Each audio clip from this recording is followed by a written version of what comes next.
رئيسل وزراء حكومة فدرالka Soomaaliya mudane Xasan Cali Khayre oo fulinaya qorshaha isla xisaabtanka ayaa galabta kormeer shaqo waxa uu ku tagay wasaaradda arrimaha gudaha federaalka ee dib u heshiisiinta si uu ku kurgala hanaanka ay u shaqeyso wasaaradda isla markaana ugu xog wareysto maamulka wasaaradda arrimaha gudaha qorshayaasha hor yaala maadaama wasaaradda arrimaha guduhu ay muhiim u tahay hirgelinta qorshayaasha lagu gaarayo doorasho qof iyo cod sanadka 2020 mudane Xasan Cali Khayre ra'iisul wasaaraha dalka ayaa kulan gaar ah waxa uu la qaatay wasiir ku xigeenka wasiiru dawlaha iyo agaasimayaasha kala duwan ee wasaaradda oo xilligaasi ku jira shaqo maalmeedka wasaaradda waxayna u soo bandhigeen qorshayaasha hortabinta u leh ee waaweyn ee hor yaala wasaaradda oo ka mid yihiin diyaarinta qorshaha lagu gaarayo doorasho qof iyo cod sanadka 2020 dib u heshiisiinta hirgelinta hanaanka federaalka iyo arrimo kale oo muhiim ah ra'iisul wasaare Khayre ayaa mas'uuliyiinta wasaaradda arrimaha gudaha iyo dib u heshiisiinta kula dardaarmay inay laban howlaha hor yaala isla markaana ay tahay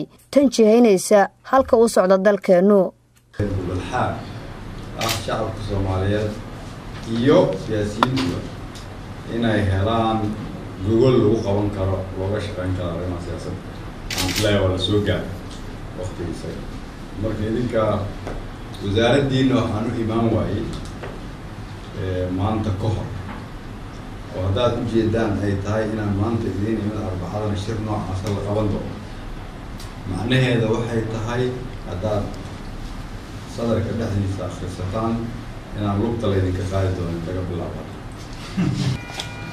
ضاد تلاوين نوعان بهنا إن قادنو سدتك الصوماليات سنان تودا لو كردي. سمعت؟ ضاد نوعان بهنتين في اللي يرادو ما هدك موين كأن كهاد لنا تتكان كهاد لنا الصوماليات سيدي فرصة سكوميدا وهي اللاية. سيد قفل بو الصوماليات لوسين لاي فرصة. وقف فائدة علمية هي مسكحة وقفك سلية رجية دمر. ضاد أبوهن كنا أبوتان دمر كسومالي ما قيكيه الشد. مكنتنا بقول كده مكنتني كوا مكنتني شنا. أديل صوص صار النمبر كاس وحيقول لي هين أود وطن كين تصير يقول لي وأنا ضل كين تصير لي. دليرة وطن كمان قوي. kormeerkan oo ra'iisul wasaaraha xukuumadda federaalka Soomaaliya ku tagay wasaaradda arrimaha gudaha ayaa qayb ka ah qorshaha isla xisaabtanka iyo kor joogteynta ay wado xukuumaddu Nasir Bashiir Cali warbaahinta qaranka magaalada Muqdisho.